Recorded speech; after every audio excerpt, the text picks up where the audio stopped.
Okay, student. Today we see about the circle. Circle पे based हम question आप देखते हैं. We know that what is circle. Circle क्या होता है? You know that from a fix point, एक फिक्स पॉइंट से taking a constant distance, the locus around that fix point is known as circle. इसके चारों तरफ खींचा गया लोकस जो है वो हमारा क्या कहलाता है? Circle. That fix point is known as centre and that constant distance is said to be the radius. ये constant distance हमारा क्या कहलाता है? Radius. मतलब from a fixed point taking a constant distance, the locus around that point is known as circle. और ये fixed point हमारा क्या कहलाता है? Center. और ये हमारा क्या होता है? Radius. Okay. तो हम कुछ टर्म्स जानते हैं about circle के बारे में. क्या होता है? सबसे पहले देखें व्हाट इज सेकेंड. सेकेंड की हम बात करते हैं. सेकेंड्स क्या होते हैं? सेकेंड होते हैं the line which curve the circle eight 2 point. ऐसे लाइन जो सर्कल को 2 पॉइंट पे कट करते हैं उनको हम क्या करते हैं? सेकेंड करते हैं. और उसके बाद हमारा होता है टेंजेंट. टेंजेंट क्या होता है? The line which curve the circle eight 1 point. Line जो कि सर्कल को एक ही पॉइंट पे कट करता है वो क्या कहलाता है? हमारा टेंजेंट कहलाता है. क्या कहलाता है? Tangent. Which touch the circle only.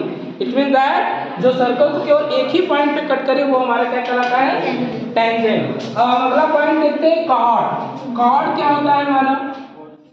Cord the line segment which is drawn on the circle at 2 point is known as chord. ये हमारा क्या कहलाता है? chord कहलाता है. ठीक है.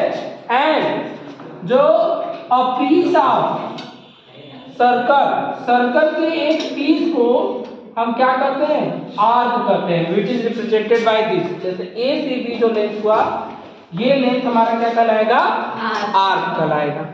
Okay student. तो अब थोड़ा सा और कुछ जानते हैं इसके बारे में कि सेक्टर क्या होता है और सेगमेंट क्या होता है.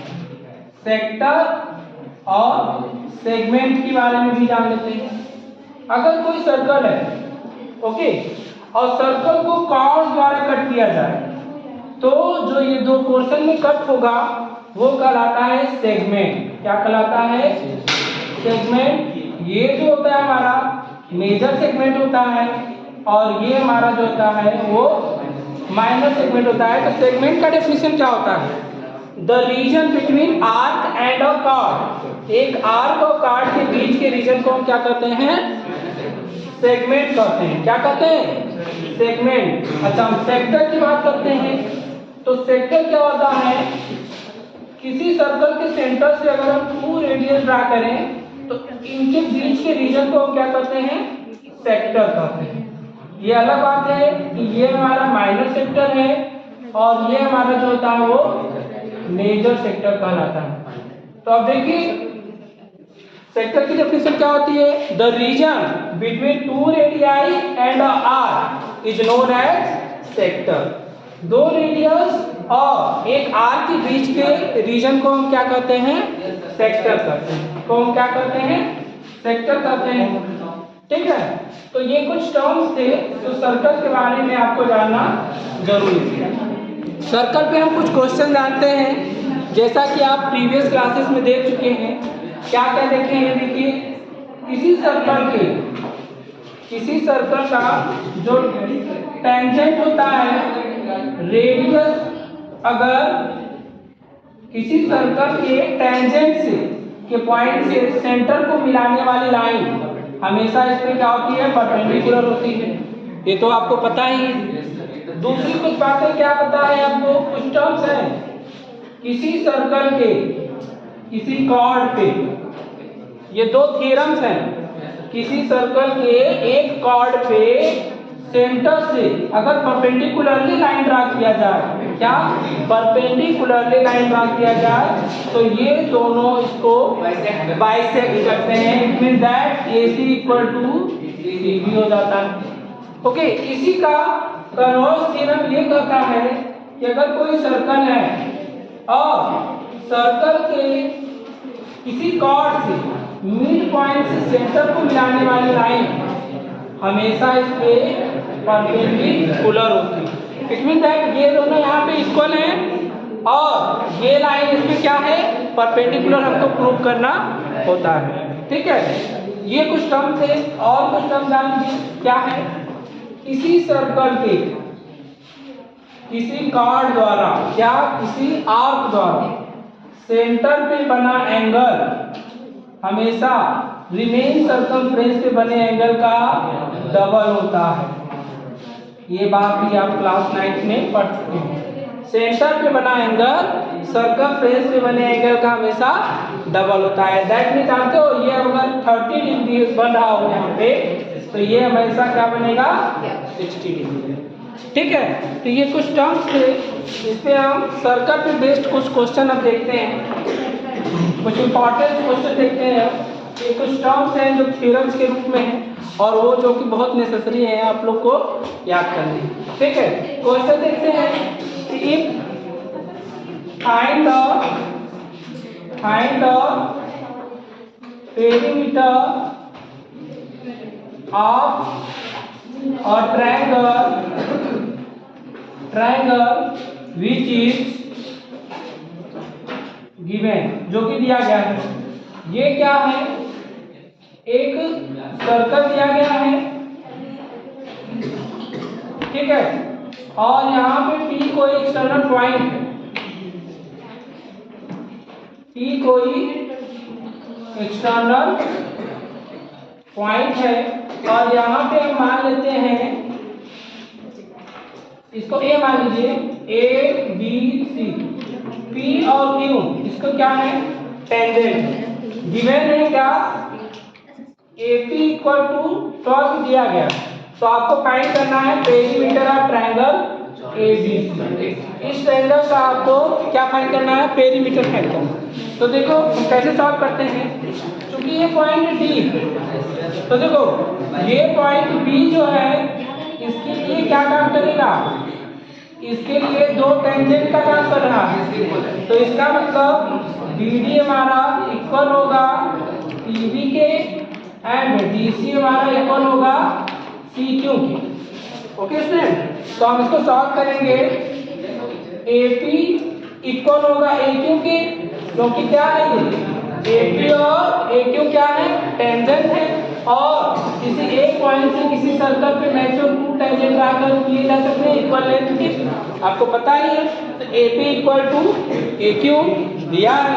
अब करिए क्या, इन दोनों को ऐड कर दीजिए, AP प्लस AQ करेंगे तो AP हमारा बना किससे है, AB प्लस PB से प्लस AC प्लस CQ से।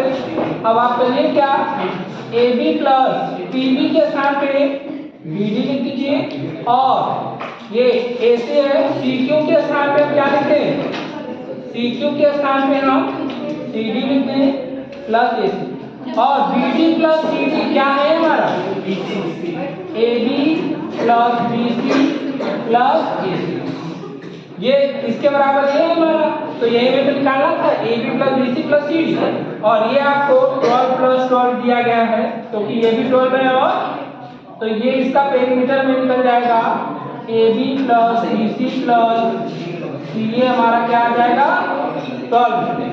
समझ आया क्या, okay thank you. Okay, now we see another example of a circle which is very most example for in examination. Find the distance between two chord of length 8 cm and 10 cm in a circle of radius 6 cm। जैसे एक circle दिया गया है जिसकी radius आपको पता है 6 centimetre है, इसमें दो कॉर्ड हैं, एक कॉर्ड आपका 8 सेंटीमीटर है और दूसरा कॉर्ड आपका 10 सेंटीमीटर। तो आपको फाइंड क्या करना है, find the distance between them. और क्वेश्चन क्या कर रहा है, both chord are same side. अगर दोनों कार्ड सेम साइड के हो, सेम साइड मतलब देखो ये बड़ा वाला ऊपर होगा और छोटा वाला नीचे होगा, इनके बीच में डिस्टेंस फाइंड करना है और इनके बीच में डिस्टेंस फाइंड करना है। तो ये है, तो कहने का मतलब ये है कि आप ये लेंथ फाइंड करके ऐड कर दीजिए, सेंटर से इनका डिस्टेंस फाइंड करके ऐड कर दीजिए, और यहाँ से आप क्या करिए, सेंटर से इसका डिस्टेंस और इसका डिस्टेंस निकाल कर सब्ट्रैक्ट कर दीजिए, तो आपको इसका डिस्टेंस और इसका डिस्टेंस। तो सबसे पहले हम कर रहे हैं दूसरा वाला question. If both card in opposite direction, मतलब ये, तो ये कॉर्ड ये 6 सेंटीमीटर दिया है, रेडियस है, तो सबसे पहले हमें ये पता है कि ये 8 सेंटीमीटर है, तो ये परपेंडिकुलर है, ये 4 हो जाएगा, ये 4 और ये 5 हो जाएगा, ये 5। तो हमको ये डिस्टेंस कैसे निकलेगा, हाइपोटेन्यूज का स्क्वायर माइनस बेस का स्क्वायर अंडर 6 का स्क्वायर माइनस 4 का स्क्वायर कर देंगे, ठीक है। तो ये आ जाएगा, आपका क्या आंसर आएगा, ये पी और क्यू मान लेते हैं, तो ओपी हमारा आ जाएगा अंडर 6 का स्क्वायर माइनस 4 का स्क्वायर, मतलब 24 माइनस 16, 24 माइनस 16 करेंगे तो कितना आएगा, ये 36 होगा, 36 होगा।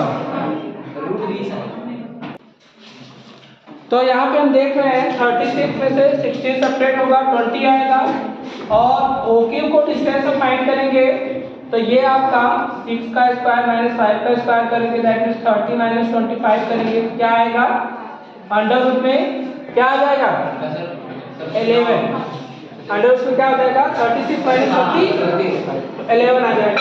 तो यहाँ पे हम देखेंगे, क्या कि पी क्यू जो आया हमारा वो under root 20 plus under root 11 आ जाएगा, जब वो क्या हो अपोजिट साइड में, और जब सेम साइड की बात हो तो ये डिस्टेंस फाइंड करना है, पी क्यू बराबर under root 20 minus under root 11। Okay student.